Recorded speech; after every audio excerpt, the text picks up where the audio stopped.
I am Julie. I'm a mum of 3 wonderful children. I'm an ex-offender. I'm in recovery from drugs and alcohol and have been abstinent for 16 years.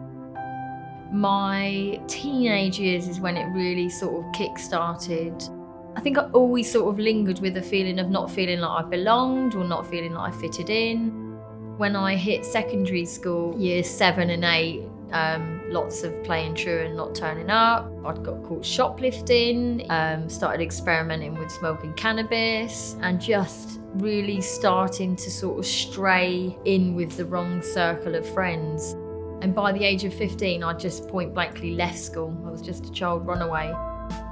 That was probably the start of a massive decline. Drinking and smoking steadily increased until I'd found heroin.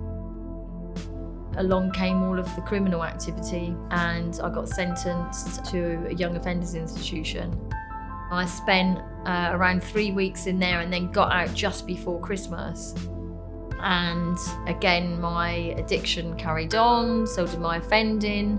September 2001, I was arrested. The charges got more serious and I was sentenced to 3 years in prison. A month after I'd been sentenced, I turned 21 in prison.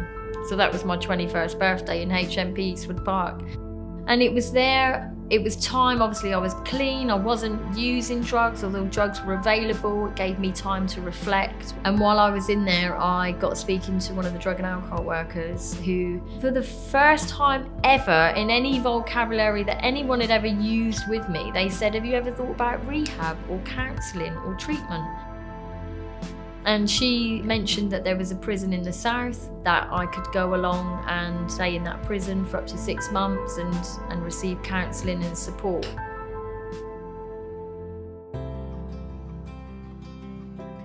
Making that decision to move to a new prison was really tough, but when I arrived, I was met at the door of D Wing by this lovely lady, and she basically greeted me with a big hug, and she was like, "Everything's going to be fine," and I just felt this huge relief.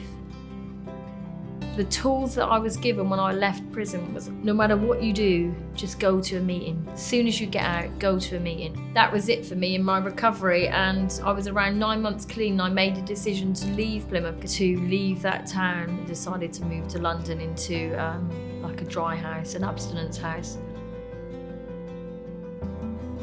From there is when my recovery really started. I got engaged with volunteering work. I worked for a local youth organisation, volunteering, and then they employed me, so I worked with them.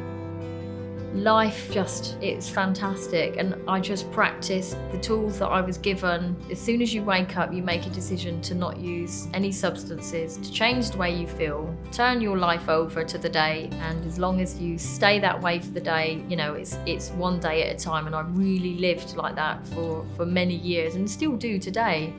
Everybody has a story and everybody has a journey. Change is possible.